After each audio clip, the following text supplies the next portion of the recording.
La photo de famille est inédite. 35 chefs d'État et de gouvernement réunis dans une capitale française enneigée. Et pour la première fois autour de la table, 2 émissaires américains venus rassurer la coalition des volontaires. Le président Trump ne revient pas sur ses engagements. Il est ferme en faveur de l'Ukraine et d'un accord de paix. Et nous serons aux côtés des Ukrainiens pour les aider à parvenir à cette paix définitive. Et nous sommes convaincus que nous y arriverons. Objectif de cette réunion, réaffirmer des garanties de sécurité à l'Ukraine dès lors qu'un cessez-le-feu sera signé. Et pour s'assurer qu'il soit bien respecté des deux côtés, Emmanuel Macron et Keir Starmer se sont dit prêts à envoyer des soldats français et britanniques à la frontière russo-ukrainienne. La potentialité de plusieurs milliers d'hommes, mais ça n'est pas ce qu'on va faire dès maintenant.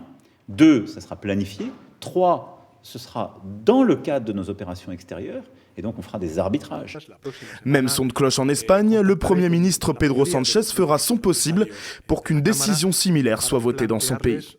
Je tiens à dire que le gouvernement espagnol proposera d'ouvrir la voie à une participation militaire en Ukraine. Mais bien entendu, celle-ci se fera dans le cadre des garanties de sécurité que nous allons offrir avec les autres membres de cette coalition.